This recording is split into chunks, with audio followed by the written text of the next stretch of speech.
The late afternoon sun beat down on the hot pavement of downtown Oak Haven, casting long shadows that stretched like grasping fingers across the bustling sidewalks. It was a Tuesday like any other, filled with the familiar symphony of city life, the distant wail of a siren, the murmur of conversations, and the rhythmic rumble of traffic. For most, it was a day to be endured, a stepping stone to the evening's reprieve. But for one woman, this ordinary Tuesday was about to become the pivot upon which her entire life would turn. A simple, almost unconscious act of honesty was about to set in motion a chain of events so profound, so utterly life-altering, that it would forever redefine her understanding of fate and fortune. In a world that often felt cold and indifferent, she was about to discover that a single moment of integrity could echo with the force of a thunderclap, creating ripples that would touch shores she had only ever dreamed of. Have you ever wondered if a small, seemingly insignificant choice could change everything? Her name was Elena Ramirez, and her days began long before the sun even considered gracing the sky with its presence. A single mother to her bright-eyed 7-year-old son, Leo. Elena's life was a carefully choreographed dance of survival, each step measured and precise. Her small second-floor apartment, nestled in a less-than-glamorous part of town, was perpetually filled with the warm, comforting aroma of baking. It was a scent that clung to the curtains, seeped into the worn fabric of the sofa, and followed her like a second skin. Elena was a baker, and a remarkably talented one at that. Her passion for baking was the one constant in a life that had been anything but stable. She had been married once, to a man who had promised her the world, but had delivered only heartache and a mountain of debt before disappearing from their lives, leaving Elena to raise Leo on her own. The divorce had been a brutal, draining affair that had stripped her of her confidence and her savings, but it had not managed to extinguish the fire in her heart. Her unfulfilled dream, the one she tucked away each night and revisited in the quiet moments before dawn, was to own her own bakery. Not just any bakery, but a cozy, welcoming space she would call the Rolling Pin. She could picture it perfectly: a cheerful blue awning, a display case filled with her signature cinnamon rolls, flaky croissants, and intricately decorated cakes, and small round tables where neighbors could gather and share stories over a cup of coffee. It was a dream that felt both impossibly distant and achingly close. The reality of her situation was a stark contrast to this idyllic vision. She worked 2 grueling jobs to make ends meet. By day, she was a line cook at a greasy spoon diner, flipping pancakes and grilling sandwiches in a sweltering kitchen. By night, after tucking Leo into bed, she transformed her tiny kitchen into a micro-bakery, filling custom orders for a small but loyal clientele who had discovered her talents through word of mouth. The exhaustion was a constant companion, a heavy cloak she could never quite shrug off. There were days when the weight of it all felt crushing, when the dream of the rolling pin seemed like a cruel joke. But then she would look at Leo, with his infectious, gap-toothed grin, and his unwavering belief that his mom made the best cookies in the entire world, and she would find the strength to keep going. He was her why, the reason she pushed through the fatigue and the fear. Her life was a testament to quiet resilience, a daily struggle painted in shades of flour, sugar, and unwavering love. The day that would change everything began like any other. Elena had just finished a grueling 8-hour shift at the diner, her muscles aching and her clothes smelling of fried onions. She was on her way to the wholesale market to pick up supplies for a large cake order, her mind a whirlwind of ingredient lists and delivery schedules. As she navigated the crowded street, her worn-out tote bag slung over her shoulder, she noticed something lying on the ground near a bus stop bench. It was a man's wallet, thick and made of expensive-looking black leather. She glanced around, but the bench was empty, and the people hurrying past seemed oblivious. Hesitantly, she picked it up. It felt heavy in her hand, a tangible representation of someone else's life. Her first instinct, a flicker of desperation born from her own financial struggles, was to consider what might be inside. The rent was due next week, and Leo needed new shoes. The thought was a fleeting, shameful whisper that she immediately pushed away. It wasn't who she was. Her own mother had raised her with a simple but powerful mantra: integrity is what you do when no one is watching. Opening the wallet, she found a driver's license with a photo of a man with kind eyes and a serious expression. His name was Julian Croft. Behind the license, she saw a stack of credit cards and a thick wad of cash, hundreds of dollars more than she earned in a week. Her heart pounded in her chest. This was a significant amount of money, and its loss would surely cause a great deal of stress for its owner. Tucked into a side pocket was a business card that read, Julian Croft, founder and CEO, Nexus Innovations. Below the title was an address for an office building downtown, a sleek modern skyscraper that seemed a world away from her own reality. Without a second thought, Elena made a decision. The cake supplies could wait. She adjusted her tote bag on her shoulder and started walking towards the address on the card, the leather wallet clutched tightly in her hand. Meanwhile, in a sterile, glass-walled conference room on the 40th floor of the Nexus Innovations Tower, Julian Croft was in the middle of a tense meeting. He was trying to close a multi-million-dollar deal, and the negotiations were not going well. He reached into his pocket for his phone, then patted his other pockets, a frown creasing his forehead. His wallet was gone. A jolt of panic shot through him. It wasn't just the cash or the credit cards. His wallet contained sentimental items, including a faded photograph of his late wife. The meeting, the deal, everything faded into the background as a wave of anxiety washed over him. He excused himself abruptly, leaving his team staring in confusion, and began to frantically retrace his steps. He remembered having it at lunch, but the afternoon had been a blur of meetings and phone calls. He called his assistant, a hyper-efficient young woman named Sarah, and asked her to start canceling his credit cards. And Sarah, he added, his voice strained, check with security. See if anyone has turned in a lost wallet. It's black leather. He sank into his office chair, the sleek, minimalist design offering no comfort. He felt a profound sense of loss, not for the money, but for the small, irreplaceable piece of his past that was now missing. Down in the lobby, Elena approached the imposing security desk, feeling small and out of place.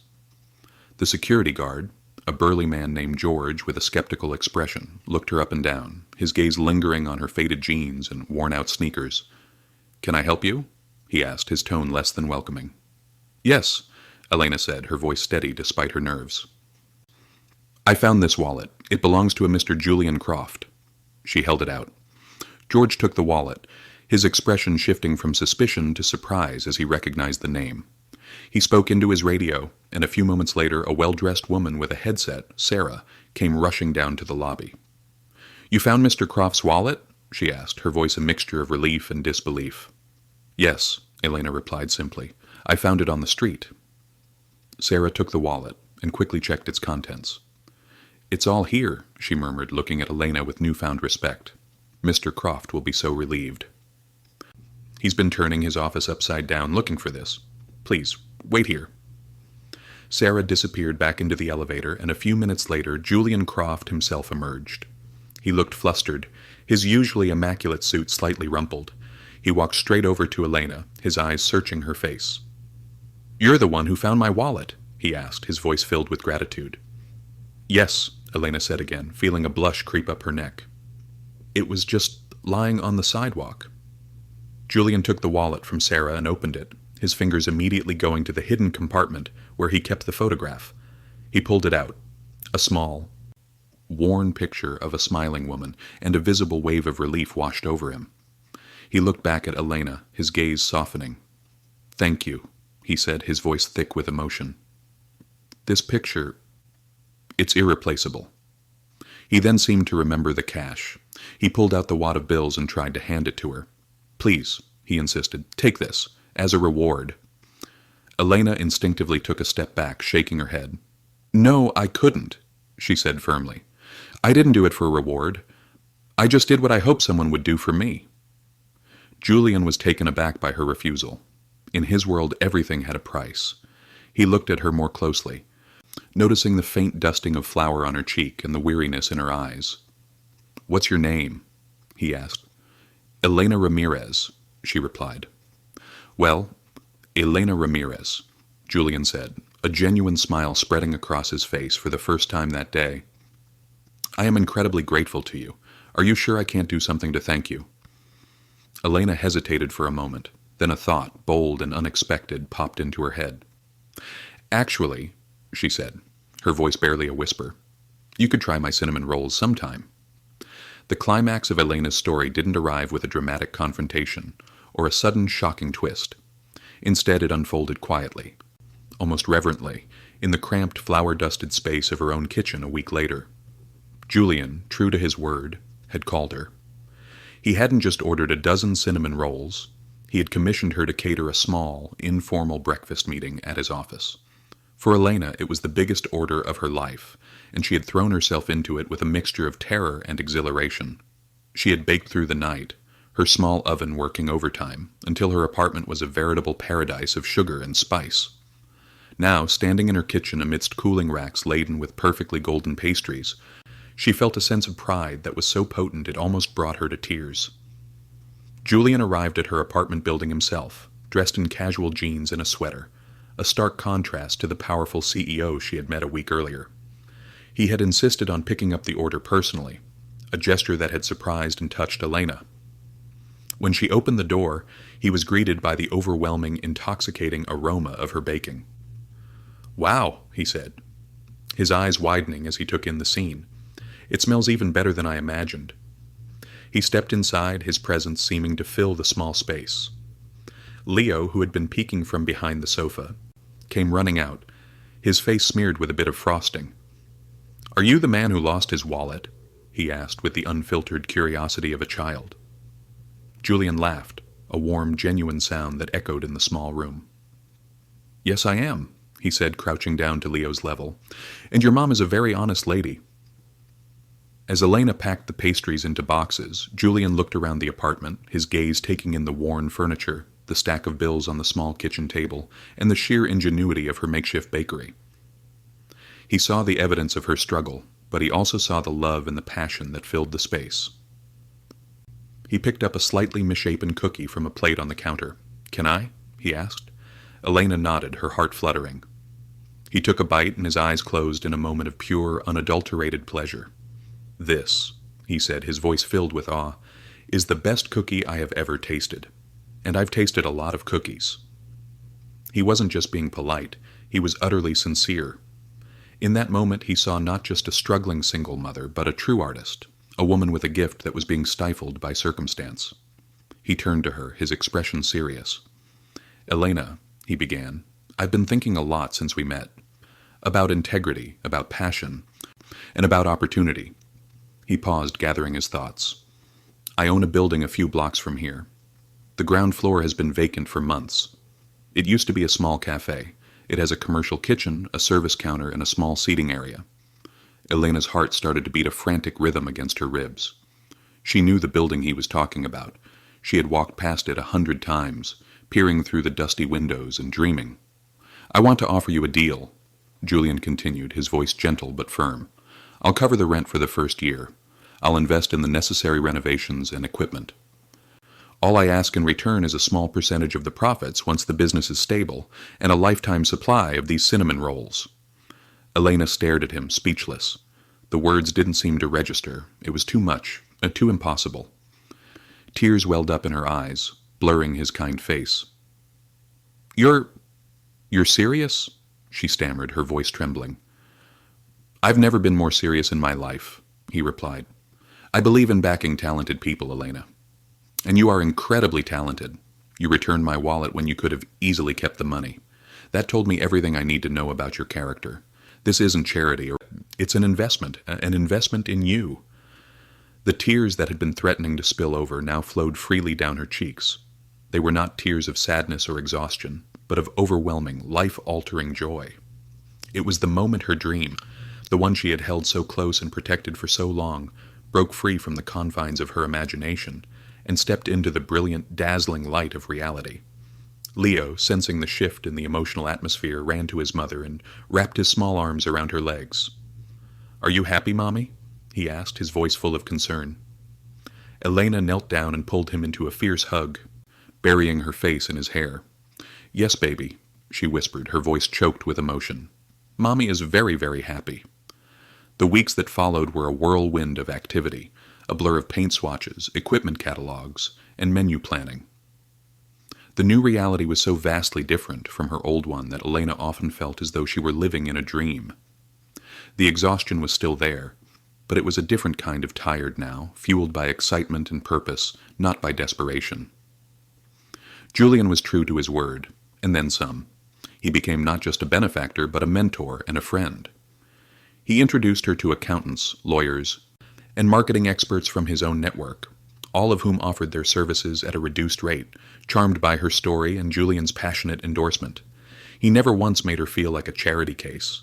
He treated her as a business partner, valuing her input and respecting her vision for the bakery. He would often stop by the construction site, his sleeves rolled up, to check on the progress and to bring her and the construction crew coffee and, to their delight, samples of her latest baking experiments. Slowly, painstakingly, the rolling pin began to take shape. The drab, dusty space was transformed. The walls were painted a cheerful, buttery yellow, and a beautiful custom-built display case was installed. The centerpiece of the new kitchen was a state-of-the-art double-decker oven that made Elena's old apartment oven look like a child's toy. She spent hours in the new space, even before it was finished, just breathing in the smell of fresh paint and sawdust, her heart swelling with a sense of ownership and pride she had never known. Her relationship with Julian also evolved. They fell into an easy, comfortable friendship. He would talk to her about the pressures of his job, the loneliness he sometimes felt at the top, and he would share stories about his late wife, the woman in the photograph who had also been an entrepreneur. Elena, in turn, found herself opening up to him about her past, her fears, and her hopes for the future. They were from two different worlds, yet they had found a common ground in their shared values of hard work, integrity, and a passion for creating something meaningful. The grand opening of the rolling pin was a resounding success. The local news had picked up the story, and the bakery was filled to capacity from the moment the doors opened. The line stretched down the block, a testament to the power of a good story and the irresistible allure of freshly baked goods. Elena, wearing a crisp white apron with "the rolling pin" embroidered on it, moved through the crowd with a grace and confidence that would have been unimaginable just a few months prior. She greeted customers, refilled pastry trays, and oversaw her small team of employees with a calm, steady hand. Leo, dressed in a miniature version of her apron, was in charge of handing out cookie samples, a job that he took very seriously. Julian stood quietly in a corner, watching the scene unfold with a proud smile on his face. He saw the joy in Elena's eyes, the way she lit up when a customer raved about her croissants, and he knew that his investment had already paid off in ways that could never be measured on a balance sheet. As the day wound down and the last customer had left, Elena sank onto a stool, looking around at her beautiful, bustling bakery. It was more than she had ever dreamed of. It was real. 2 years later, on a crisp autumn afternoon, the rolling pin was a beloved neighborhood institution. The blue awning was a familiar, welcoming sight, and the bakery was always filled with the gentle hum of conversation and the comforting aroma of coffee and cinnamon. Elena had expanded her menu, hired more staff, and had even started offering baking classes on weekends, which were always fully booked. She was no longer just surviving, she was thriving. She had paid back a significant portion of Julian's initial investment, and the bakery was turning a healthy profit. But more than the financial success, she had found a sense of peace and fulfillment that had long eluded her. She was standing behind the counter, frosting a batch of cupcakes, when the bell above the door chimed. Julian walked in, holding Leo's hand. At 9 years old, Leo was now a regular fixture at the bakery after school, often helping his mom by taste-testing new recipes. "We came for our lifetime supply of cinnamon rolls," Julian said with a grin. Elena laughed, wiping her hands on her apron. "Coming right up," she said. As she boxed up the warm, gooey pastries, she looked at the two of them, at the easy, familiar way Julian interacted with her son, and her heart felt full to bursting. Their friendship had deepened into something more, a quiet, steady love that had grown organically amidst the flour and sugar of her new life. They were a family, forged not by blood, but by a chance encounter and a shared belief in the goodness of people. That evening, after the bakery was closed and Leo was asleep in his bed, Elena sat in the quiet of her now much larger and more comfortable apartment, a cup of tea warming her hands. She thought about the journey that had brought her here, the struggles and the triumphs, the despair and the joy. It all came back to that one moment, that one simple choice to do the right thing. It was a powerful reminder that life, in its infinite and mysterious wisdom, often presents us with opportunities disguised as challenges. The world can sometimes feel like a cold and unforgiving place, but acts of kindness and integrity, no matter how small, have a way of creating their own light, illuminating paths we never knew existed and leading us to destinations more beautiful than we could have ever imagined.